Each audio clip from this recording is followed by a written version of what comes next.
सत श्री अकाल जी दा खालस टीवी देखने वाले देश दुनिया के साडे सारे दर्शकों का बहुत बहुत स्वागत है। हुण तक दीयां खास वड्डियां 10 खबरां दे नाल मैं हरशरण कौर। सब तो पहली खबर मौसम दी ही तुहानूं दस्सांगे। मौसम विभाग ने पंजाब दे विच सीत लहर अते संघनी धुंध नूं लैके अलर्ट जारी कीता है। मौसम विभाग मुताबिक आउंदे 2 दिनां दे विच पंजाब च संघनी धुंध छाई रहण दी संभावना है। ठंड होर वध जावेगी।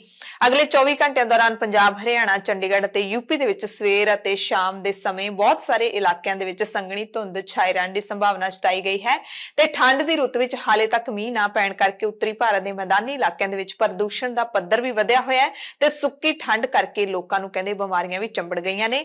पंजाब ते हरियाणा दे विच पराली साड़न दा सीजन खत्म होण दे बावजूद हवा दा गुणवत्ता सूचकांक खराब अते बेहद खराब दर्ज किया जा रहा है। माहिरां मुताबिक आम तौर ते साल दे इस समय तक मैदानी इलाके दे विच ठंड दा मींह पै जांदा हुंदा है ते पहाड़ां ते बर्फबारी घट्टो घट 2 वारी हो जांदी है, पर हाले तक अजिहा कुछ भी नहीं होया। हालांकि पहाड़ां दे विच किते-किते बर्फबारी जरूर हुई है। अगली खबर भी मौसम दे नाल जुड़ी हुई है। बर्फीला तूफान आया अमरीका दे विच, इस करके 2000 तो वध अमरीकी हवाई उड़ाणां रद्द हो गईयां ने। CNN दी रिपोर्ट दे मुताबिक क्रिसमस दीयां छुट्टियां तो पहलां ही अमरीका दे विच बर्फबारी शुरू हो गई ते तापमान डिग्गना शुरू हो गया सी, जिस दे चलदियां वीरवार नूं 2270 उड़ाणां रद्द कीतीआं गईयां। बर्फबारी के नाल इत्थे मींह भी पै रहा है जो पूरे अमरीका नूं प्रभावित कर रहा है। Flight tracking site flight aware ने दस्सिया है कि शुक्रवार नूं भी लगभग 1000 उड़ाणां रद्द होईयां। शनिचरवार नूं भी 85 उड़ाणां रद्द कीतीआं गईयां। लंघी शाम 5 बजे के आस-पास अमरीका के एक इलाके का तापमान 9 डिग्री फारनहीट यानी कि -13 डिग्री सेल्सियस तक पहुंच गया सी। उत्थों की कौमी मौसम सेवा ने बर्फबारी अते जम्मी धुंध की सूचना जारी की है। बहुत सारियां एयरलाइनां ने इस करके लोकां नूं जुर्माने तो बिना अपने प्लान बदलण की पेशकश भी की है। कुछ फ्लाइटां ने यात्रियों को समय तो पहला हवाई अड्डे ते पहुंचण की अपील भी की। पंजाब की इतिहासिक नगरी शहीदां की धरती चमकौर साहिब विखे श्री गुरु गोबिंद सिंह साहिब के वड्डे साहिबजादियां साहिबजादा बाबा अजीत सिंह अते साहिबजादा बाबा जुझार सिंह जी अते 40 सिंघां की अदुੱਤੀ शहादत नूं समर्पित 3 रोजा शहीदी जोड़ मेल इत्थे समाप्त हो गया। जोड़ मेल के आखिरी दिन अलौकिक नगर कीर्तन सजाया गया। नगर कीर्तन विच वड्डी गिणती च संगतां ने हाजरी भरी। SGPC प्रधान हरजिंदर सिंह धामी ने इस मौके साहिबजादियां नूं श्रद्धांजलि भेंट कीती अते श्री अकाल तख्त साहिब दे कार्यकारी जथेदार ज्ञानी हरप्रीत सिंह ने भी सिख कौम दे नाम संदेश जारी करदिआं गुरु परिवार दीआं शहादतां तो प्रेरणा लैण दा सद्दा दिता। जथेदार ने कहा कि सानू अमृतधारी बन के गुरु वाले बन जाना चाहिदा है ते जे किसी नूं नशे दी लत लगी है तां उस नूं छड्ड देना चाहिदा है। धन गुरु गोबिंद सिंह पातशाह जी दे वड्डे साहिबजादे धन बाबा अजीत सिंह जी, धन बाबा जुझार सिंह जी, प्राणा तो प्यारे सतगुरां दे सिंह इन दिनों दे विच शहीदियां प्राप्त कर गए। ये जिहड़ियां शहादतां ने ये सानू हौसला दिंदियां ने, सानू चढ़दी कला वाल लै जांदियां ने, चढ़दी कला दे नाल जिउणा सिखाउंदियां ने और इन्हां शहादतां तो साडे नौजवानों नूं प्रेरणा लैनी चाहिए कि कौम लई धर्म लई ये शहादतां होईयां ने। जाना हर एक नूं प्यारियां पर इन्हां साहिबजादियां ने सिंघां ने दस्सिया कि जाना तो भी वध के प्यारा साडा पंथ है, साडी सिद्धांत है, साडियां परंपरावां ने, साडियां मर्यादावां ने। आओ इन्हां शहादतां तो प्रेरणा लैंदे होए असीं साबत सूरत होईए। जे किसी ने नशे नूं अपना लिया ते नशे का त्याग करने की कोशिश करें। पंजाब दे विच किसान मजदूर संघर्ष कमेटी की अगवाई विच कड़ाके की ठंड विच 9 DC दफ्तरां ते 18 टोल प्लाज़िਆਂ ते चल रहे पक्के मोर्चों के वड्डे साहिबजादियां दा शहीदी दिहाड़ा मनाया गया। इस मौके रागी सिंघां ने रस भिन्ने कीर्तन दे राहीं संगतां नूं इतिहास नाल जोड़िया ते गुरु साहिबान दे समय जिस तरह जुल्म के खिलाफ संघर्ष लड़े गए, युद्ध किए गए, उस इतिहास ते भी चानना पाया। किसान लीडर सरवण सिंह बंधेर ने इल्जाम लाया कि केंद्र सरकार दोबारा कोरोना की आड़ विच लोकां दा असल मुद्दों तो ध्यान हटाउण दीआं साजिशां घड़ रही है। पौधे इस महीने विच लासानी शहादतां नूं याद करदे आम आदमी पार्टी दे पंजाब तो MP राघव चड्डा ने संसद दे विच साहिबजादियां नूं श्रद्धांजलि भेंट करन दी मांग कीती है। इस मांग नूं लैके राघव चड्डा ने राज सभा दे चेयरमैन नूं चिट्ठी लिखी है। हर साल शहीदी हफ्ते दौरान साहिबजादियां ते माता गुजरी जी नूं श्रद्धांजलि भेंट कीते जाण दी मांग कीती है ते देश दे हरेक स्कूल दे विच श्री गुरु गोबिंद सिंह साहिब अते साहिबजादियां बारे पढ़ाए जाण ਜਾਣ ਦੀ ਮੰਗ ਵੀ ਰਾਘਵ ਚੱਡਾ ਨੇ ਆਪਣੀ ਚਿੱਠੀ ਵਿੱਚ ਸ਼ਾਮਲ ਕੀਤੀ ਹੈ। ਕੁਝ ਸਮਾਂ ਪਹਿਲਾਂ ਕੇਂਦਰ ਸਰਕਾਰ ਦੇ ਵੱਲੋਂ ਸਾਹਿਬਜ਼ਾਦਿਆਂ ਦੇ ਸ਼ਹੀਦੀ ਦਿਹਾੜੇ ਨੂੰ ਵੀਰ ਬਾਲ ਦਿਵਸ ਵਜੋਂ ਐਲਾਨੇ ਜਾਣ ਦੇ ਐਸਜੀਪੀਸੀ ਅਤੇ ਸਿੱਖ ਸੰਗਤ ਦੇ ਵਿਰੋਧ ਦੇ ਬਾਵਜੂਦ ਕੇਂਦਰ ਸਰਕਾਰ ਇਹਨਾਂ ਸ਼ਹਾਦਤਾਂ ਨੂੰ ਵੀਰ ਬਾਲ ਦਿਵਸ ਵਜੋਂ ਹੀ ਮਨਾਉਣ ਦੀ ਤਿਆਰੀ ਕਰ ਰਹੀ ਹੈ, ਜਿਸ ਨੂੰ ਲੈ ਕੇ ਦਿੱਲੀ ਦੇ ਵਿੱਚ ਸੈਂਟਰ ਸਰਕਾਰ ਨੇ ਸਮਾਗਮ ਤੈਅ ਵੀ ਕਰ ਦਿੱਤਾ ਹੈ। ਕੇਂਦਰ ਸਰਕਾਰ ਦੇ ਸੱਭਿਆਚਾਰਕ ਮੰਤਰਾਲੇ ਨੇ ਮੇਜਰ ਧਿਆਨ ਚੰਦ ਕੌਮੀ ਸਟੇਡੀਅਮ ਦਿੱਲੀ ਦੇ ਵਿੱਚ 26 ਦਸੰਬਰ ਸਵੇਰੇ 11 ਵਜੇ ਵੱਡਾ ਸਮਾਗਮ ਕਰਵਾਏ ਜਾਣ ਦੀ ਜਾਣਕਾਰੀ ਦਿੱਤੀ ਹੈ, ਜਿਸ ਵਿੱਚ ਮੁੱਖ ਮਹਿਮਾਨ ਦੇ ਵਜੋਂ ਪ੍ਰਧਾਨ ਮੰਤਰੀ ਨਰਿੰਦਰ ਮੋਦੀ ਖੁਦ ਸ਼ਾਮਲ ਹੋਣਗੇ।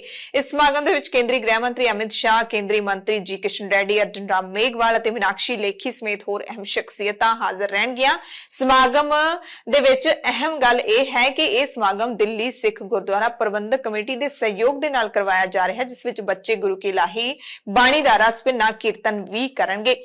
ਸੋ ਇੱਥੇ ਬੜੀ ਚਿੰਤਾ ਵਾਲੀ ਗੱਲ ਹੈ ਸਿੱਖ ਕੌਮ ਦੇ ਲਈ ਕਿ ਇੱਕ ਪਾਸੇ ਐਸਜੀਪੀਸੀ ਦੇ ਵੱਲੋਂ ਇਸ ਨਾਮ ਤੇ ਇਤਰਾਜ਼ ਜਤਾਇਆ ਜਾ ਰਿਹਾ, ਸ਼੍ਰੀ ਅਕਾਲ ਤਖਤ ਸਾਹਿਬ ਦੇ ਜਥੇਦਾਰ ਦੇ ਵੱਲੋਂ ਵੀ ਇਤਰਾਜ਼ ਜਤਾਇਆ ਜਾ ਚੁੱਕਿਆ, ਸਿੱਖ ਸੰਗਤ ਨੂੰ ਇਹ ਨਾਮ ਪ੍ਰਵਾਨ नहीं है, पर दिल्ली कमेटी खुद इस प्रोग्राम का प्रबंध करवा रही है। साहिबजादों का प्रचार और प्रसार किया जाए, इसके लिए भारत सरकार ने बहुत बड़ा एक प्रोग्राम दिया है। उस प्रोग्राम की मैं आपको जानकारी देना चाहता हूं। देश के लोगों को घर घर तक साहिबजादों का इतिहास पहुंचे, इस बात के लिए भारत के प्रधानमंत्री वचनबद्ध हैं और उनकी वचनबद्धता आपको इस प्रोग्राम से पता चलेगी कि किस शिद्दत के साथ कि हर बुजुर्ग तक, देश की हर माता तक गुरु गोविंद सिंह जी के लालों का, साहिबजादों का इतिहास पहुंचे।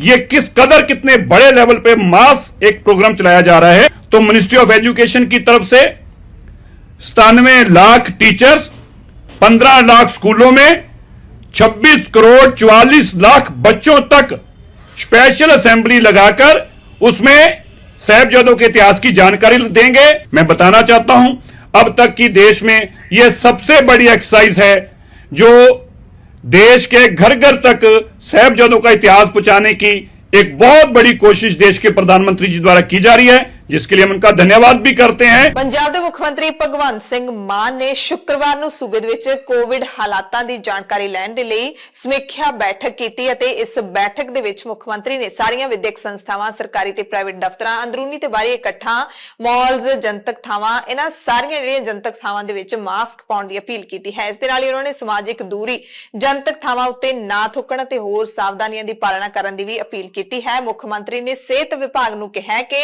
ਜੇ ਕਿਸੇ ਵਿਅਕਤੀ ਵਿੱਚ ਕਰੋਨਾ ਦੇ ਲੱਛਣ ਸਾਹਮਣੇ ਆਉਂਦੇ ਨੇ ਤਾਂ ਕੋਵਿਡ ਟੈਸਟ ਕਰਵਾਉਣ ਦੇ ਨਾਲ ਹੋਰ ਸਾਵਧਾਨੀਆਂ ਵੀ ਵਰਤੀਆਂ ਜਾਣ। ਇਸ ਦੇ ਨਾਲ ਹੀ ਸੀਐਮ ਨੇ ਡਿਪਟੀ ਕਮਿਸ਼ਨਰਾਂ ਨੂੰ ਵੀ ਆਪੋ ਆਪਣੇ ਜ਼ਿਲ੍ਹਿਆਂ ਦੇ ਵਿੱਚ ਪ੍ਰਬੰਧਾਂ ਦਾ ਲਗਾਤਾਰ ਜਾਇਜ਼ਾ ਲੈਣ ਦੇ ਲਈ ਕਿਹਾ। ਮੁੱਖ ਮੰਤਰੀ ਨੇ ਇਹ ਵੀ ਦਾਅਵਾ ਕੀਤਾ ਹੈ ਕਿ ਸੂਬੇ ਦੇ ਵਿੱਚ ਜੇ ਕੋਈ ਕਰੋਨਾ ਦੀ ਸੰਭਾਵੀ ਲਹਿਰ ਆਉਂਦੀ ਹੈ ਤਾਂ ਸਰਕਾਰ ਦੇ ਕੋਲ ਸਾਰੇ ਪ੍ਰਬੰਧ ਪੂਰੇ ਨੇ। ਪੰਜਾਬ ਸਰਕਾਰ ਸੂਬਾ ਪੱਧਰੀ ਕੰਟਰੋਲ ਰੂਮ ਵੀ ਸਥਾਪਿਤ ਕਰੇਗੀ। ਇਸ ਤਰ੍ਹਾਂ ਉਹਨਾਂ ਨੇ ਕੋਵਿਡ ਟੈਸਟ ਕਰ ਰਹੇ ਸਾਰੇ ਹਸਪਤਾਲਾਂ, ਲੈਬੋਰਟਰੀਆਂ, ਕਲੈਕਸ਼ਨ ਸੈਂਟਰਾਂ ਨੂੰ ਪੰਜਾਬ ਸਰਕਾਰ ਦੇ ਕੋਵਾ ਪੋਰਟਲ ਦੇ ਉੱਤੇ ਕੋਵਿਡ ਟੈਸਟ ਦੀਆਂ ਨੈਗੇਟਿਵ ਤੇ ਪੋਜ਼ਿਟਿਵ ਰਿਪੋਰਟਾਂ ਅਪਲੋਡ ਕੀਤੇ ਜਾਣ ਦੀ ਹਦਾਇਤ ਵੀ ਕੀਤੀ ਹੈ ਤੇ ਇਹ ਵੀ ਦਾਅਵਾ ਕੀਤਾ ਹੈ ਕਿ ਪੰਜਾਬ ਦੇ ਵਿੱਚ ਤਕਰੀਬਨ ਜ਼ਿਆਦਾਤਰ ਲੋਕਾਂ ਦੀ ਵੈਕਸੀਨੇਸ਼ਨ ਵੀ ਹੋ ਚੁੱਕੀ ਹੈ ਅਤੇ ਪੰਜਾਬ ਦੇ ਕੋਲ ਪੂਰੇ ਸੂਬੇ ਦੇ ਵਿੱਚ 23 ਲਿਕੁਇਡ ਮੈਡੀਕਲ ਆਕਸੀਜਨ ਵੀ ਨੇ, ਸਟੋਰੇਜ ਟੈਂਕ ਨੇ, ਇਹ ਸਾਰੇ ਲਾ ਦਿੱਤੇ ਗਏ ਨੇ। 87 ਪ੍ਰੈਸ਼ਰ ਸਵਿੰਗ ਐਬਜ਼ੌਰਪਸ਼ਨ ਪਲਾਂਟ ਨੇ ਜਿਹੜੇ ਉਹ ਵੀ ਕੰਮ ਕਰ ਰਹੇ ਨੇ। ਮਰਹੂਮ ਪੰਜਾਬੀ ਗਾਇਕ ਸ਼ੁਭਦੀਪ ਸਿੰਘ ਸਿੱਧੂ ਮੂਸੇਵਾਲਾ ਦੇ ਨਾਲ ਜੁੜੀ ਹੋਈ ਅਹਿਮ ਖਬਰ ਹੈ। ਮੂਸੇਵਾਲੇ ਦੀ ਹਵੇਲੀ ਜਿਹੜੀ ਉਸਦੇ ਮਾਨਸਾ ਜ਼ਿਲ੍ਹੇ ਦੇ ਪਿੰਡ ਮੂਸੇ ਦੇ ਵਿੱਚ ਸਥਿਤ ਹੈ, ਜਿੱਥੇ ਮੂਸੇਵਾਲੇ ਦੇ ਮਾਂ-ਬਾਪ ਰਹਿੰਦੇ ਨੇ, ਉੱਥੋਂ ਦੀ ਸੁਰੱਖਿਆ ਪੁਲਿਸ ਨੇ ਅਚਾਨਕ ਵਧਾ ਦਿੱਤੀ ਹੈ। ਹਵੇਲੀ ਦੇ ਆਲੇ ਦੁਆਲੇ 150 ਦੇ ਕਰੀਬ ਸੁਰੱਖਿਆ ਜਵਾਨ ਤੈਨਾਤ ਕੀਤੇ ਗਏ ਨੇ। ਪੁਲਿਸ ਦੇ ਵੱਲੋਂ ਪਿੰਡ ਮੂਸਾ ਨੂੰ ਜਾਂਦੇ ਸਾਰੇ ਰਾਹਾਂ ਦੇ ਉੱਤੇ ਆਧੁਨਿਕ ਹਥਿਆਰਾਂ ਸਮੇਤ ਫੋਰਸ ਦੀ ਸਖਤ ਪਹਿਰੇਦਾਰੀ ਕਰ ਦਿੱਤੀ ਗਈ ਹੈ। ਪੂਰੀ ਤਲਾਸ਼ੀ ਤੋਂ ਬਾਅਦ ਹੀ ਰਾਹਗੀਰਾਂ ਨੂੰ ਅੱਗੇ ਭੇਜਿਆ ਜਾ ਰਿਹਾ ਹੈ। ਸੂਤਰਾਂ ਮੁਤਾਬਿਕ ਗੈਂਗਸਟਰਾਂ ਤੋਂ ਪਰਿਵਾਰ ਨੂੰ ਖਤਰੇ ਦੇ ਮੱਦੇਨਜ਼ਰ ਇਹ ਕਦਮ ਚੁੱਕਿਆ ਗਿਆ ਹੈ। ਸਿੱਧੂ ਮੂਸੇਵਾਲੇ ਦੇ ਪਰਿਵਾਰ ਨੂੰ ਵੀ ਫਿਲਹਾਲ ਹਵੇਲੀ ਦੇ ਅੰਦਰ ਰਹਿਣ ਨੂੰ ਹੀ ਕਿਹਾ ਗਿਆ ਹੈ। ਇੱਥੇ ਵੀ ਜ਼ਰੂਰ ਮਨ ਦੇ ਵਿੱਚ ਸਵਾਲ ਉੱਠਦੇ ਨੇ। ਸੋਚਣ ਵਾਲੀ ਗੱਲ ਹੈ ਕਿ ਇੰਨਾ ਵੱਡਾ ਕਿਵੇਂ ਹੌਸਲਾ ਪੈ ਰਿਹਾ ਇਹਨਾਂ ਗੈਂਗਸਟਰਾਂ ਦਾ ਕਿ ਇੱਕ ਮਾਪਿਆਂ ਦੇ ਇਕੱਲੇ ਪੁੱਤ ਨੂੰ ਬਹੁਤ ਹੀ ਬੇਦਰਦ, ਬੇਰਹਿਮ ਤਰੀਕੇ ਦੇ ਨਾਲ ਮਾਰ ਦਿੱਤਾ ਗਿਆ ਹੈ। ਕਈ ਮਹੀਨੇ ਬੀਤ ਚੁੱਕੇ ਨੇ, 7 ਮਹੀਨੇ ਬੀਤ ਚੁੱਕੇ ਨੇ, ਹਾਲੇ ਤੱਕ ਜਿਹੜਾ ਅਸਲੀ ਮਾਸਟਰਮਾਈਂਡ पॉइंट है इस घटना का, उत्थों तक पुलिस के हथ पहुंच नहीं सके। होर बहुत जाने फड़े गए ने, पुलिस के कोल ने चार्जशीटां भी 2 दाखिल कर दित्तियां ने, पर मापे जिहड़े इंसाफ लैण दे लई गैंगस्टरां नूं भी वंगारदे ने, सरकार नूं भी चेतावनियां दिंदे ने, उन्हां दी जान नूं फेर खतरा बन गया, उन्हां दी जान नूं भी खतरा बन गया है।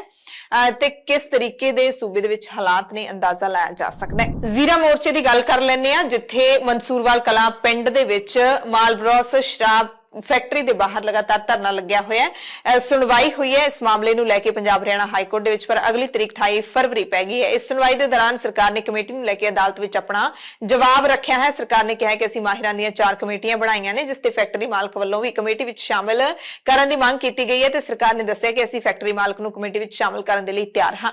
सुनवाई दौरान पिंड दे सरपंच दे वकील ने अदालत विच कहा कि पिंड वाले कमेटी नूं सहयोग करन लई तैयार ने, पर शर्त है पिंड वालियां दी कि जांच कमेटी दी रिपोर्ट आउण तक फैक्ट्री नूं बंद रखिया जाए।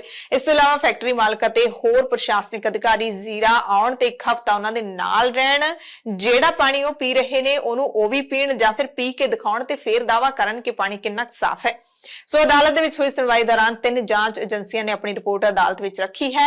हाई कोर्ट ने पंजाब सरकार नूं 2 हफ्तिਆਂ ਦੇ अंदर हल्फनामा दाखिल करन दे हुक्म दे दित्ते ने, ते हुण मामले दी अगली सुनवाई 28 फरवरी नूं होएगी। काफी अगे पा दित्ती गई है। जनवरी दा पूरा महीना ਉਹ ਹੁਣ ਮੋਰਚਾ ਇਸੇ ਤਰ੍ਹਾਂ ਲੱਗਿਆ ਰਹੇਗਾ। ਸਰਕਾਰ ਤੇ ਮੋਰਚੇ ਵਾਲਿਆਂ ਦੇ ਦਰਮਿਆਨ ਤਣਾਅ ਹੋਵੇਗਾ ਜਾਂ ਫਿਰ ਸੁਲਹ ਸਫਾਈ ਹੋ ਜਾਵੇਗੀ, ਇਹ ਦੇਖਣਾ ਕਾਫੀ ਅਹਿਮ ਰਹੇਗਾ। ਸੋ ਜ਼ੀਰਾ ਮੋਰਚਾ ਵੀ ਲਗਾਤਾਰ ਜਾਰੀ ਹੈ ਤੇ ਸੋਸ਼ਲ ਮੀਡੀਆ ਤੇ ਮੋਰਚੇ ਦੀ ਹਮਾਇਤ ਕਰਨ ਵਾਲੇ ਟਰੈਕਟਰ ਟੂ ਟਵਿੱਟਰ ਦੇ ਨੌਜਵਾਨ ਸਰਕਾਰ ਨੂੰ ਤਿੱਖੇ ਸਵਾਲਾਂ ਦੀ ਝੜੀ ਵੀ ਲਾ ਰਹੇ ਨੇ। ਇਹਨਾਂ ਨੇ ਸੀਐਮ ਭਗਵੰਤ ਮਾਨ ਦੀ ਐਮਪੀ ਹੁੰਦਿਆਂ ਦੀ ਇੱਕ ਵੀਡੀਓ ਸਾਂਝੀ ਕਰਦਿਆਂ ਪੁੱਛਿਆ ਹੈ ਕਿ ਤੁਸੀਂ ਖੁਦ ਲੋਕ ਸਭਾ 'ਚ ਖੜ ਕੇ ਕਿਹਾ ਸੀ ਕਿ ਪੰਜਾਬ ਦੀਆਂ ਫੈਕਟਰੀਆਂ ਪ੍ਰਦੂਸ਼ਿਤ ਪਾਣੀ ਜ਼ਮੀਨਾਂ 'ਚ ਪਾ ਰਹੀਆਂ ਨੇ, ਪੰਜਾਬ ਦਾ ਪਾਣੀ ਪੀਣ ਲਾਇਕ ਨਹੀਂ ਰਿਹਾ, ਪਾਣੀ ਵਿੱਚ यूरेनियम मिलिया है, टूटियां दा पानी गंदा निकल रहा है, बच्चे अन्ने ते गूंगे पैदा हो रहे ने, तां हुण मालब्रॉस फैक्ट्री दे मामले ते तुसी यू टर्न क्यों लिया होया? इह तिखा सवाल इन्हां नौजवानां ने सीएम साहब नूं पुछया है। पंजाब कांग्रेस दे साबका प्रधान नवजोत सिंह सिद्धू दे नाल जुड़ी हुई वड्डी खबर है कि रोड रेज मामले दे विच पटियाला दी केंद्री जेल दे विच बंद नवजोत सिंह सिद्धू अपनी सजा पूरी करन तो पहला रिहा हो रहे ने। 26 जनवरी नूं नवजोत सिंह सिद्धू जेल चों बाहर आ जाणगे। दैनिक भास्कर दी खबर ਦੇ ਮੁਤਾਬਿਕ ਗਣਤੰਤਰ ਦਿਵਸ ਦੇ ਮੌਕੇ ਸਿੱਧੂ ਨੂੰ ਸਰਕਾਰ ਦੀਆਂ ਹਦਾਇਤਾਂ ਦੇ ਮੁਤਾਬਿਕ ਰਿਹਾ ਕੀਤਾ ਜਾ ਰਿਹਾ ਹੈ। ਪਿਛਲੇ ਦਿਨੀ ਕੇਂਦਰ ਸਰਕਾਰ ਨੇ ਫੈਸਲਾ ਲਿਆ ਸੀ ਕਿ ਗਣਤੰਤਰ ਦਿਵਸ ਅਤੇ ਸੁਤੰਤਰਤਾ ਦਿਵਸ ਦੇ ਮੌਕੇ, ਆਜ਼ਾਦੀ ਦਿਹਾੜੇ ਮੌਕੇ ਜਿਹੜੇ ਕੈਦੀਆਂ ਦਾ ਆਚਰਣ ਠੀਕ ਹੁੰਦਾ ਹੈ, ਜਿਨ੍ਹਾਂ ਨੇ ਕੋਈ ਵੀ ਛੁੱਟੀ ਨਹੀਂ ਲਈ ਹੋਈ, ਜੇਲ੍ਹ ਦੇ ਨਿਯਮਾਂ ਦੇ ਮੁਤਾਬਿਕ ਉਹਨਾਂ ਨੇ ਸਜ਼ਾ ਕੱਟੀ ਹੈ, ਉਹਨਾਂ ਨੂੰ ਕੁਝ ਸ਼ਰਤਾਂ ਦੇ ਤਹਿਤ ਰਿਹਾ ਕੀਤਾ ਜਾ ਸਕਦਾ ਹੈ। ਪਤਾ ਲੱਗਿਆ ਕਿ ਗਣਤੰਤਰ ਦਿਵਸ ਦੇ ਮੌਕੇ 26 ਜਨਵਰੀ ਨੂੰ ਸ਼ਾਮ ਨੂੰ 7 ਵਜੇ ਸਜ਼ਾ ਪੂਰੀ ਕਰਨ ਤੋਂ ਬਾਅਦ ਸਿੱਧੂ जेलों बाहर आउणगे। पहला गुरुद्वारा दुख निवारण साहिब विखे मत्था टेकणगे। अगले दिन फिर सवेरे सचखंड श्री हरमंदिर साहिब अमृतसर दे लई रवाना होणगे। 19 मई 2022 ਨੂੰ सुप्रीम कोर्ट ने नवजोत सिंह सिद्धू ਨੂੰ 1 साल ਦੀ सजा सुनाई सी ते सिद्धू ने अगले दिन यानी कि 20 मई ਨੂੰ पटियाला सैशन कोर्ट दे विच सरैंडर कर दिता सी। सिद्धू 1 साल तो पहला ही अपनी सजा भुगत के आ रहे ने। इस ते तकनीकी कारण ਅਸੀਂ ਤੁਹਾਨੂੰ ਦੱਸ ਹੀ ਚੁੱਕੇ ਹਾਂ ਕਿ कैदी ਦੇ ਚੰਗੇ ਵਿਹਾਰ ਨੂੰ ਦੇਖਦੇ ਹੋਏ ਸਰਕਾਰ ਉਹਨਾਂ ਦੀ ਸਜ਼ਾ ਮਾਫ ਕਰ ਸਕਦੀ ਹੈ। जेल सुपरडेंट 30 दिनों की सजा विच माफी की छूट दे सकता है। डीजीपी जेलों के कोल 60 दिनों की सजा माफ करने का अधिकार होंदा है ते ये अधिकारी सरकार नूं सिफारिश कर सकते हैं ते जे सरकार इस सिफारिश नूं मंजूर कर लवे ਤਾਂ ਫਿਰ कैदी की रिहाई हो सकती है। जाहिर तौर पर इन्होंने सिफारिश की होएगी ते पंजाब सरकार आम आदमी पार्टी की सरकार ने इस सिफारिश मंजूर की होएगी। पंजाब के मुख्यमंत्री भगवंत मान दे नाल सिद्धू की पुरानी नेड़ता की इत्थे झलक जरूर पैंदी है कि किते ना किते वो भी चीज़ां मैटर करदियां ने। देखा जाए तो जेल जाने तो पहला नवजोत सिंह सिद्धू पहले अजिहे विरोधी धिरां चों लीडर सन जिन्हां नाल मुलाकात करन दे लई भगवंत मान ने खुद समा दिता सी। दोनां दी मुलाकात होई सी। इस जाहिर हुंदा कि सीएम ते सिद्धू भगवंत मान विचाले रिश्ते ने जिहड़े ओह काफी क्लीयर ने, साफ ने। कश्मीर दे सिखां नूं लैके वड्डी खबर आ रही है जिथे धमकियां दा दौर है जिहड़ा ओह चल पिया है। अतवादियां ने हुण इंटरनेट ते बीजेपी दे 18 लीडरां दी सूची जारी कीती है जिस विच कश्मीर च रहिंदे सिखां नूं कश्मीर छड्डण दी धमकी भी दित्ती गई है। कथित तौर ते नतीजे भुगतण दी गल भी कही है। कश्मीरी हिंदुआं ते होर घट गिणतियां दे उजाड़े तो बाद देर रात इन्हां ग्रुपां ने भी कश्मीर विच सरगर्म बीजेपी दे 18 लीडरां दी हिट लिस्ट जारी की है और सिखां नूं कश्मीर छड्डण दी धमकी दे दी है। TRF यानी कि अतवादी जथेबंदी है जिहड़ी द रेसिस्टेंट फ्रंट ने पुलवामा जिले दे दिवर तराल इलाके विच रहण वाले सिखां नूं निशाना बनाउण दी धमकी दी है। इस धमकी तो बाद सरकार ते प्रशासन अलर्ट हो गए ने। ਇੱਕ ਵੱਡਾ ਹਾਦਸਾ ਵਾਪਰਿਆ ਹੈ ਭਾਰਤੀ ਫੌਜ ਦੇ ਜਵਾਨਾਂ ਦੇ ਨਾਲ ਸਿੱਕਮ ਦੇ ਵਿੱਚ। ਉੱਤਰੀ ਸਿੱਕਮ ਦੇ ਵਿੱਚ ਭਾਰਤ ਚੀਨ ਸਰਹੱਦ ਦੇ ਨੇੜੇ ਫੌਜੀ ਟਰੱਕ ਦੇ ਖੱਡ ਵਿੱਚ ਡਿੱਗਣ ਕਾਰਨ 16 ਫੌਜੀਆਂ ਦੀ ਦਰਦਨਾਕ ਮੌਤ ਹੋ ਗਈ ਅਤੇ 4 ਜ਼ਖਮੀ ਹੋ ਗਏ। ਭਾਰਤੀ ਫੌਜ ਦੀ ਪੂਰਬੀ ਕਮਾਂਡ ਨੇ ਦੱਸਿਆ ਕਿ ਇਹ ਘਟਨਾ ਉੱਤਰੀ ਸਿੱਕਮ ਦੇ ਜ਼ੇਮਾ ਦੇ ਵਿੱਚ ਵਾਪਰੀ ਹੈ।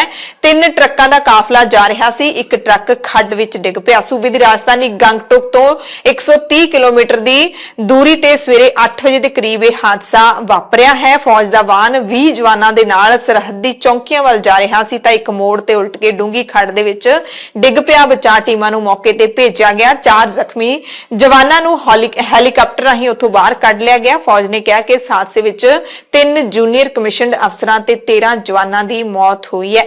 ਹਾਦਸੇ ਵਾਲੀ ਥਾਂ ਤੋਂ ਸਾਰੀਆਂ 16 ਮ੍ਰਿਤਕ ਦੇਹਾਂ ਬਰਾਮਦ ਕਰ ਲਈਆਂ ਗਈਆਂ ਨੇ। ਇਹਨਾਂ ਨੂੰ ਪੋਸਟਮਾਰਟਮ ਦੇ ਲਈ ਗੰਗਟੋਕ ਦੇ ਸਰਕਾਰੀ STNM ਹਸਪਤਾਲ ਲਿਜਾਇਆ ਗਿਆ, ਜਿੱਥੇ ਫੌਜ ਨੂੰ ਸੌਂਪਿਆ ਜਾਵੇਗਾ।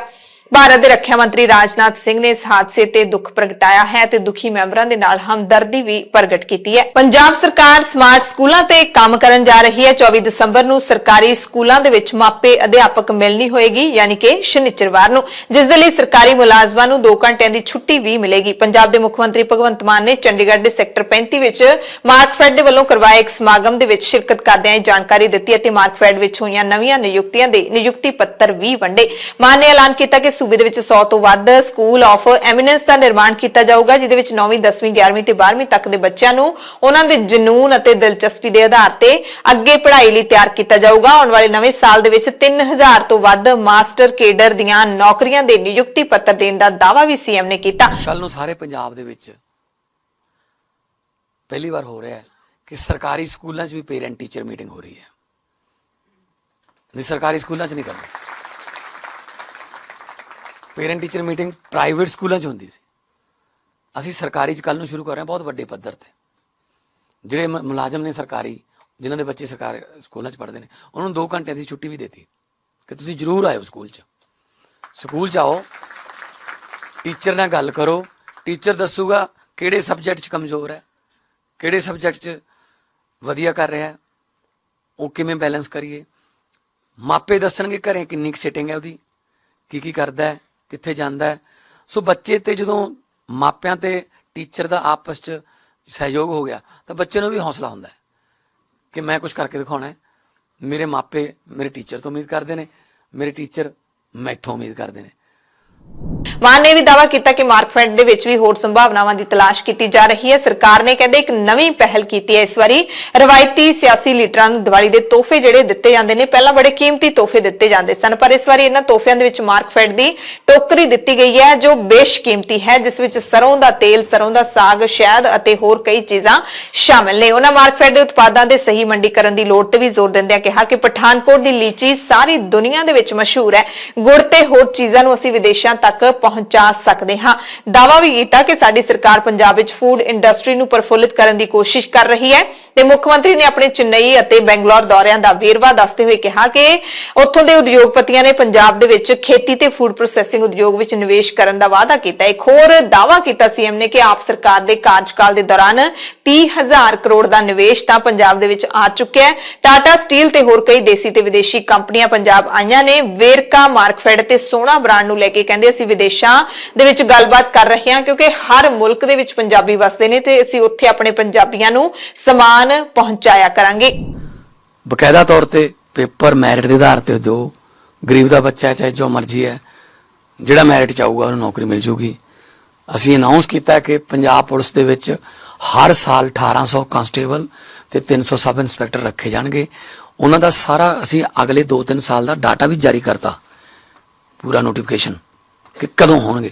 ਜਨਵਰੀ 'ਚ ਨੋਟੀਫਿਕੇਸ਼ਨ ਹੋਊਗਾ, ਮਈ ਤੇ ਜੂਨ 'ਚ ਲਿਖਤੀ ਪੇਪਰ ਹੋਊਗਾ, 15 ਸਤੰਬਰ ਤੋਂ 30 ਸਤੰਬਰ ਤੱਕ ਫਿਜ਼ੀਕਲ ਟੈਸਟ ਹੋਊਗਾ। ਕਰ ਲਓ ਤਿਆਰੀ ਹੁਣੇ ਤੋਂ। ਔਰ ਰੱਬ ਨਾ ਕਰੇ ਨਹੀਂ ਚੁਣੇ ਗਏ, ਅਗਲੀ ਅਟੈਂਪਟ ਦੇਵਾਂਗੇ ਤੁਹਾਨੂੰ, ਜਿਵੇਂ IAS IPS 'ਚ ਮਿਲਦੀ ਹੈ। ਅਗਲੀ ਅਟੈਂਪਟ 'ਚ ਤਿਆਰੀ ਕਰ ਲਓ।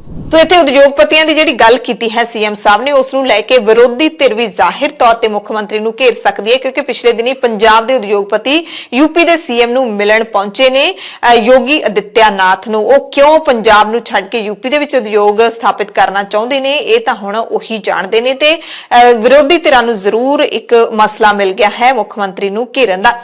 ਪੰਜਾਬ ਦੀ ਨਵੀਂ ਆਪ ਸਰਕਾਰ ਹੁਣ ਤੱਕ ਸੂਬੇ ਦੇ ਵੱਖ-ਵੱਖ ਸਰਕਾਰੀ ਵਿਭਾਗਾਂ ਦੇ ਵਿੱਚ 21,404 ਨੌਕਰੀਆਂ ਦੇ ਚੁੱਕੀ ਹੈ। ਇਹ ਦਾਅਵਾ ਪੰਜਾਬ ਦੇ ਮੁੱਖ ਮੰਤਰੀ ਭਗਵੰਤ ਸਿੰਘ ਮਾਨ ਨੇ ਖੁਦ ਕੀਤਾ ਹੈ। ਹਾਲਾਂਕਿ ਮੁੱਖ ਮੰਤਰੀ ਨੇ ਨੌਕਰੀਆਂ ਲੈਣ ਖਾਤਰ ਸੰਘਰਸ਼ ਕਰਨ ਤੇ ਧਰਨੇ ਲਾਉਣ ਵਾਲੇ ਲੋਕਾਂ ਨੂੰ ਥੋੜਾ ਸਬਰ ਰੱਖਣ ਦੀ ਅਪੀਲ ਵੀ ਕੀਤੀ ਹੈ, ਜਿਹੜੀ ਉਹ ਪਿਛਲੇ 9 ਮਹੀਨਿਆਂ ਤੋਂ ਕਰ ਰਹੇ ਨੇ। ਕਹਿੰਦੇ ਜਿਵੇਂ ਹੀ ਰਾਹ ਪੱਧਰਾ ਹੋਊਗਾ ਸਭ ਨੂੰ ਨੌਕਰੀਆਂ ਦੇਵਾਂਗੇ। ਮਾਨ ਨੇ ਇਹ ਵੀ ਐਲਾਨ ਕੀਤੇ ਨੇ ਕਿ ਪਹਿਲਾਂ ਬਣੇ 100 ਮੁਹੱਲਾ ਕਲੀਨਿਕਾਂ ਤੋਂ ਬਾਅਦ 26 ਜਨਵਰੀ ਤੱਕ ਇਸੇ ਤਰ੍ਹਾਂ ਦੇ 350 ਹੋਰ ਕਲੀਨਿਕ ਬਣਨਗੇ। 31 ਮਾਰਚ ਤੱਕ ਇਹਨਾਂ ਦੀ ਗਿਣਤੀ 750 ਹੋ ਜਾਏਗੀ। 1984 ਦੇ ਵਿੱਚ ਦਿੱਲੀ ਦੇ ਪੁਲ ਬੰਗਸ਼ ਦੇ ਵਿੱਚ ਹੋਏ ਸਿੱਖਾਂ ਦੇ ਕਤਲ ਦੇ ਮਾਮਲੇ ਵਿੱਚ ਕਾਂਗਰਸ ਦੇ ਲੀਡਰ ਜਗਦੀਸ਼ ਟਾਈਟਲਰ ਦੇ ਖਿਲਾਫ ਸੀਬੀਆਈ ਨੇ ਸਪਲੀਮੈਂਟਰੀ ਚਾਰਜ ਸ਼ੀਟ ਲਈ ਸਮਾਂ ਮੰਗਿਆ। ਦਿੱਲੀ ਦੀ ਕੋਰਟ ਨੇ 2 ਮਾਰਚ ਤੱਕ ਸੁਣਵਾਈ ਟਾਲ ਦਿੱਤੀ ਹੈ। ਇਸ ਮਾਮਲੇ ਦੇ ਵਿੱਚ ਇਸ ਕੇਸ ਦੇ ਵਿੱਚ ਹਾਲੇ ਕੁਝ ਗਵਾਹਾਂ ਤੋਂ ਪੁੱਛਗਿੱਛ ਕੀਤੀ ਜਾਣੀ ਬਾਕੀ ਹੈ। ਇਸ ਦਰਮਿਆਨ ਇਹ ਵੀ ਖਬਰ ਮਿਲ ਰਹੀ ਹੈ ਕਿ ਜਗਦੀਸ਼ ਟਾਈਟਲਰ ਨੇ ਭਾਰਤ ਜੋੜੋ ਯਾਤਰਾ ਤੋਂ ਹੁਣ ਕਿਨਾਰਾ ਕਰ ਲਿਆ ਹੈ, ਕਿਉਂਕਿ ਇਹ ਯਾਤਰਾ ਦਿੱਲੀ ਦੇ ਵਿੱਚ ਦਾਖਲ ਹੋ ਚੁੱਕੀ ਹੈ। ਟਾਈਟਲਰ ਨੇ ਕਿਹਾ ਕਿ ਰਾਹੁਲ ਗਾਂਧੀ ਦਾ ਮਿਸ਼ਨ ਜ਼ਿਆਦਾ ਅਹਿਮ ਹੈ, ਮੇਰੇ ਸ਼ਾਮਿਲ ਹੋਣ ਦੇ ਨਾਲੋਂ ਮਿਸ਼ਨ ਜ਼ਿਆਦਾ ਅਹਿਮ ਹੈ। ਟਾਈਟਲਰ ਨੇ ਯਾਤਰਾ ਬਾਰੇ ਹੋਈ ਮੀਟਿੰਗ ਦੇ ਵਿੱਚ ਤਾਂ ਹਿੱਸਾ ਲਿਆ ਸੀ, ਦਾਅਵਾ ਕੀਤਾ ਸੀ ਕਿ ਮੈਂ ਯਾਤਰਾ ਦੇ ਵਿੱਚ ਸ਼ਾਮਿਲ ਹੋਵਾਂਗਾ, ਪਰ ਬੀਜੇਪੀ ਸਮੇਤ ਸਿੱਖ ਲੀਡਰਾਂ ਨੇ ਟਾਈਟਲਰ ਦੀ ਮੀਟਿੰਗ ਵਿੱਚ ਸ਼ਾਮਿਲ ਹੋਣ ਤੇ ਵੀ ਸਵਾਲ ਚੁੱਕੇ ਸਨ ਅਤੇ ਭਾਰਤ ਜੋੜੋ ਯਾਤਰਾ ਦੇ ਵਿੱਚ ਵੀ ਸ਼ਾਮਿਲ ਹੋਣ ਦੇ ਸਵਾਲ ਚੁੱਕੇ ਸਨ। ਹਾਲਾਂਕਿ ਇਹ ਵੀ ਹੋ ਸਕਦਾ ਹੈ ਕਿ ਹਾਈਕਮਾਨ ਨੇ ਖੁਦ ਟਾਈਟਲਰ ਨੂੰ ਮਨਾ ਕੀਤਾ ਹੋਵੇ, ਕਿਉਂਕਿ ਭਾਰਤ ਜੋੜੋ ਯਾਤਰਾ ਜਿਸ ਤਰੀਕੇ ਦੇ ਨਾਲ ਚੱਲ ਰਹੀ ਹੈ, ਜਿਵੇਂ ਲੋਕਾਂ ਦਾ ਸਮਰਥਨ ਰਾਹੁਲ ਗਾਂਧੀ ਨੂੰ ਮਿਲ ਰਿਹਾ ਹੈ, ਤਾਂ ਲੱਗਦਾ ਹੈ ਕਿ ਜ਼ਾਹਿਰ ਤੌਰ ਤੇ ਕੋਈ ਵੀ ਪਾਰਟੀ ਨਹੀਂ ਚਾਹੇਗੀ ਤੇ ਉਹਨਾਂ ਨੂੰ ਕਿਸੇ ਵੀ ਮਸਲੇ ਤੇ ਨੁਕਸਾਨ ਨਾ ਹੋਵੇ। ਤੇ ਸਿਆਸਤ ਤਾਂ ਹੈ ਹੀ ਇਸ ਤਰ੍ਹਾਂ ਦੀ ਚੀਜ਼। ਸਿਆਸਤ ਦੇ ਵਿੱਚ ਜੇ ਕੋਈ ਚੀਜ਼ ਵਾਰਾ ਖਾਂਦੀ ਹੈ ਤਾਂ ਉਸ ਨੂੰ ਕਰ ਲਿਆ ਜਾਂਦਾ ਹੈ, ਜੇ ਕੋਈ ਚੀਜ਼ ਵਾਰਾ ਨਹੀਂ ਖਾਂਦੀ ਤਾਂ ਉਸ ਨੂੰ ਨਕਾਰ ਦਿੱਤਾ ਜਾਂਦਾ ਹੈ। ਲੋਕਾਂ ਦਾ ਰੌਂ ਦੇਖ ਕੇ ਸਿਆਸੀ ਲੀਡਰ ਹਰ ਕਦਮ ਰੱਖਦੇ ਨੇ, ਖਾਸ ਕਰਕੇ ਜਦੋਂ ਵੋਟਾਂ ਦੀ ਗੱਲ ਹੋਵੇ, ਉਸ ਤੋਂ ਬਾਅਦ ਤੇਵਰ ਬਦਲ ਜਾਂਦੇ ਨੇ। ਰਿਸ਼ਵਤ ਮਾਮਲੇ ਦੇ ਵਿੱਚ ਜੇਲ੍ਹ 'ਚ ਬੰਦ ਸਾਬਕਾ ਮੰਤਰੀ ਸੁੰਦਰ ਸ਼ਾਮ ਅਰੋੜਾ ਦੀ ਜ਼ਮਾਨਤ ਅਰਜ਼ੀ ਤੇ ਹਾਈਕੋਰਟ ਨੇ ਫੈਸਲਾ ਰਾਖਵਾਂ ਰੱਖ ਲਿਆ। 11 ਨਵੰਬਰ ਨੂੰ ਰੈਗੂਲਰ ਬੇਲ ਦੇ ਲਈ ਅਰੋੜਾ ਨੇ ਅਪਲਾਈ ਕੀਤਾ ਸੀ। ਵਿਜੀਲੈਂਸ ਦੇ ਅਫਸਰ ਨੂੰ 50 ਲੱਖ ਰੁਪਏ ਦੀ ਰਿਸ਼ਵਤ ਦੇਣ ਦੇ ਮਾਮਲੇ ਵਿੱਚ ਅਰੋੜਾ ਨੂੰ ਮੁਹਾਲੀ ਦੇ ਜ਼ਿਰਕਪੁਰ ਤੋਂ ਗ੍ਰਿਫਤਾਰ ਕੀਤਾ ਗਿਆ ਸੀ। ਇਸ ਤੋਂ ਪਹਿਲਾਂ ਸਾਬਕਾ ਮੰਤਰੀ ਨੇ ਮੁਹਾਲੀ ਅਦਾਲਤ ਦੇ ਵਿੱਚ ਜ਼ਮਾਨਤ ਦੀ ਅਰਜ਼ੀ ਲਾਈ ਸੀ, ਪਰ ਉੱਥੇ ਵੀ ਅਦਾਲਤ ਨੇ ਅਰਜ਼ੀ ਰੱਦ ਕਰ ਦਿੱਤੀ ਸੀ ਤੇ ਹੁਣ ਹਾਈਕੋਰਟ ਪਹੁੰਚੇ ਸਨ। ਇੱਥੇ ਜਿਹੜਾ ਨਤੀਜਾ ਹੈ, ਜਿਹੜਾ ਮਾਮਲਾ ਫੈਸਲਾ ਹੈ, ਉਹ ਰਾਖਵਾਂ ਰੱਖ ਲਿਆ ਗਿਆ ਹੈ। ਭਾਰਤ ਦਾ ਆਰਥਿਕ ਵਿਕਾਸ ਬੇਹੱਦ ਨਾਜ਼ੁਕ ਸਥਿਤੀ ਦੇ ਵਿੱਚ ਹੈ। ਆਰਬੀਆਈ ਨੇ ਇਹ ਜਾਣਕਾਰੀ ਦਿੱਤੀ ਹੈ। ਭਾਰਤੀ ਰਿਜ਼ਰਵ ਬੈਂਕ ਦੀ ਮੁਦਰਾ ਨੀਤੀ ਕਮੇਟੀ ਐਮਪੀਸੀ ਦੇ ਮੈਂਬਰ ਜਯੰਤ ਆਰ ਵਰਮਾ ਦਾ ਮੰਨਣਾ ਹੈ ਕਿ ਭਾਰਤ ਦਾ ਆਰਥਿਕ ਵਿਕਾਸ ਬੇਹੱਦ ਨਾਜ਼ੁਕ ਹਾਲਾਤਾਂ ਦੇ ਵਿੱਚ ਹੈ ਤੇ ਇਸ ਨੂੰ ਹੁਣ ਪੂਰੀ ਸਹਾਇਤਾ ਦੀ ਲੋੜ ਹੈ। ਵਰਮਾ ਨੇ ਦੱਸਿਆ ਕਿ ਨਿੱਜੀ ਖਪਤ ਤੇ ਪੂੰਜੀ ਨਿਵੇਸ਼ ਨੇ ਹਾਲੇ ਤੱਕ ਰਫ਼ਤਾਰ ਨਹੀਂ ਫੜੀ, ਇਸ ਕਰਕੇ ਆਰਥਿਕ ਵਿਕਾਸ ਦਰ ਕਮਜ਼ੋਰ ਹੈ। ਉਹਨਾਂ ਖਦਸ਼ਾ ਪ੍ਰਗਟਾਇਆ ਕਿ ਜੇ ਇਹੀ ਹਾਲਾਤ ਰਹੇ ਤਾਂ ਭਾਰਤ ਦੀ ਅਰਥਵਿਵਸਥਾ ਆਪਣੀ ਆਸ ਦੇ ਲੋੜ ਮੁਤਾਬਿਕ ਵਿਕਾਸ ਦਰਜ ਨਹੀਂ ਕਰ ਸਕੇਗੀ। ਸੰਸਦ ਦਾ ਸਰਦਰੁੱਤ ਸੈਸ਼ਨ ਆਪਣੇ ਸਮੇਂ ਤੋਂ ਪਹਿਲਾਂ ਮੁੱਕ ਗਿਆ ਹੈ। ਰਾਜ ਸਭਾ ਤੇ ਲੋਕ ਸਭਾ ਦੇ ਸਰਦਰੁੱਤ ਸੈਸ਼ਨ ਦੀ ਬੈਠਕ ਅਣਮਿੱਥੇ ਸਮੇਂ ਦੇ ਲਈ ਸ਼ੁੱਕਰਵਾਰ ਨੂੰ ਮੁਲਤਵੀ ਕਰ ਦਿੱਤੀ ਗਈ ਹੈ। ਸਰਦਰੁੱਤ ਸੈਸ਼ਨ ਦੇ ਵਿੱਚ ਦੋਵੇਂ ਸਦਨਾਂ ਦੀ ਕਾਰਵਾਈ ਐਤਕੀ ਤੈਅ ਦਿਨਾਂ ਤੋਂ 6 ਦਿਨ ਪਹਿਲਾਂ ਹੀ ਨਿਬੇੜ ਦਿੱਤੀ ਗਈ ਹੈ। ਹੁਣ ਤੱਕ ਦੀਆਂ 10 ਵੱਡੀਆਂ ਖਬਰਾਂ ਦੇ ਇਸ ਖਾਸ ਬੁਲੇਟਿਨ ਦੇ ਵਿੱਚ ਤੁਹਾਡੇ ਸਭ ਤੋਂ ਇਜਾਜ਼ਤ ਚਾਹੁੰਦੇ ਹਾਂ। ਥੋੜੇ ਸਮੇਂ ਤੱਕ ਐਮਰਜੈਂਸੀ ਬੁਲੇਟਿਨ ਦੇ ਵਿੱਚ ਪੂਰੇ ਦਿਨ ਦੀਆਂ ਪੰਜਾਬ, ਭਾਰਤ ਤੇ ਦੁਨੀਆ ਭਰ ਦੀਆਂ ਖਬਰਾਂ ਦੇ ਨਾਲ ਮਿਲਾਂਗੇ। ਧੰਨਵਾਦ।